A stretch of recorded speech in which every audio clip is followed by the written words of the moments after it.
जब कोई शिक्षक उच्च सदन में या उच्च पद में पहुंचता है तो गौरव का दिन होता है। शिक्षा की द्वितीय राष्ट्रपति सर्वपल्ली राधाकृष्णन जी बने थे।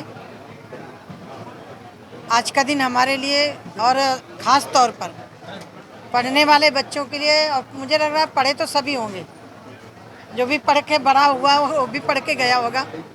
आज का दिन आभार व्यक्त करने का, धन्यवाद करने का है। और ये हमारे देश की संस्कृति, गुरु शिष्य की परंपरा, और गुरु शिष्य की परंपरा में जब शिष्य आगे बढ़ता है तो गुरु को स्वाभाविक गर्व होता है। आज मैं झांसी में आई हूँ, मेरे बगल में मेरे साथी विधानसभा में रहे, अब मैं केंद्र में पहुँच चुकी हूँ। रवि जी और हमारे मुकेश जी जिलाध्यक्ष जी और हमारी पूरी टीम बैठी हुई है। झांसी महानगर में आज का ये कार्यक्रम हुआ है जिसमें बहुत सारे सम्मानित नागरिक बंधु आए हुए थे। मैं आज एक विषय आपके बीच में जरूर रखना चाहूँगी।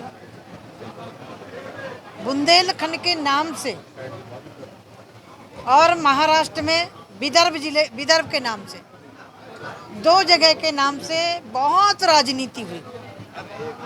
सूखा को लेकर के, पानी को लेकर के, किसानों को लेकर के।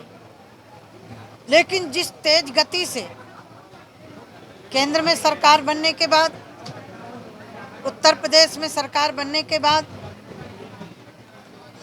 उत्तर प्रदेश के माननीय मुख्यमंत्री आदरणीय योगी आदित्यनाथ जी ने फोकस किया, चाहे वो पेयजल के लिए हो, चाहे सड़कों के लिए हो, चाहे स्वास्थ्य के लिए हो, और चाहे यहाँ के किसानों के लिए हो। आप देख रहे होंगे कि बहुत बड़ा परिवर्तन बुंदेलखंड में दिखाई पड़ रहा है। पूरे देश में तो दिखाई पड़ रहा है। मैं मनरेगा मेरे मंत्रालय के अंतर्गत है। 2014 के पहले मनरेगा में काम करने वाले लोगों के जॉब कार्ड या तो सेक्रेटरी के पास होते थे या प्रधान के पास होते थे। लोगों को काम नहीं मिलता था।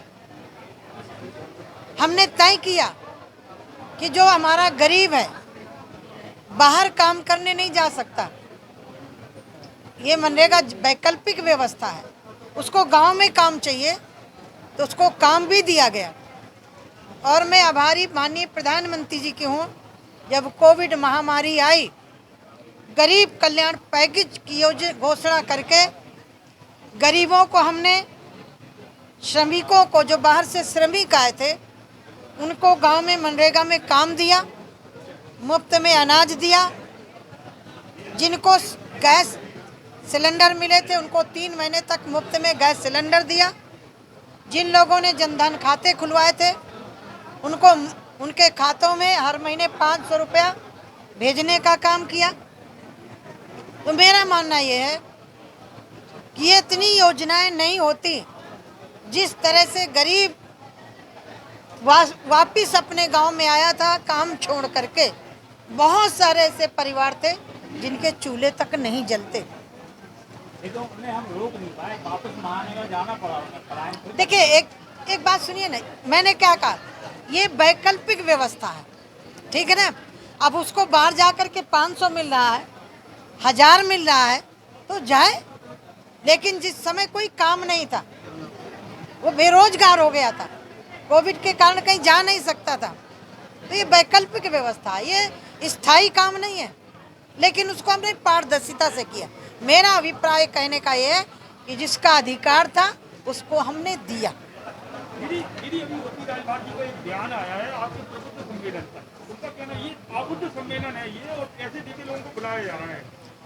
मुझे लग रहा है कि आज जो ओम प्रकाश राजभर जी बोल रहे हैं, ये मौका भी भारतीय जनता पार्टी ने ही दिया है।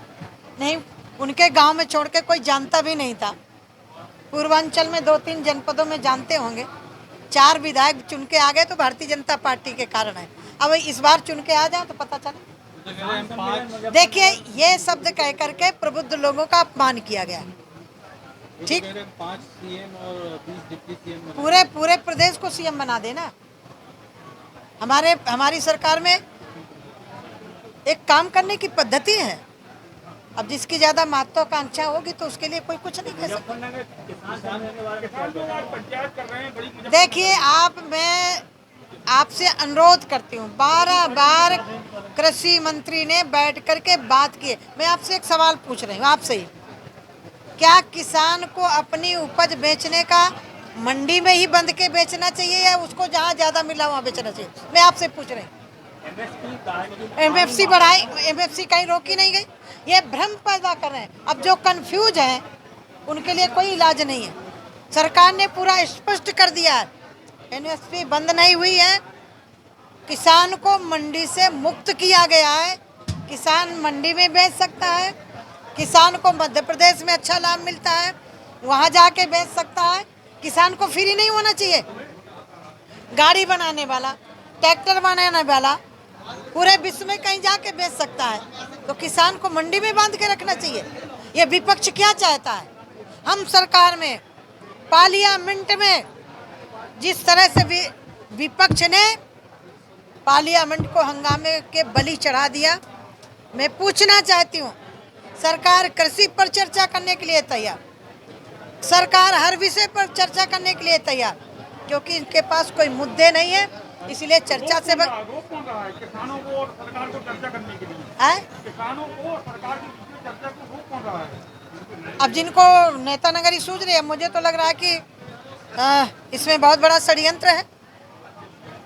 जब हमारी सरकार वार्ता करने के लिए तैयार है, स्पष्ट है, आप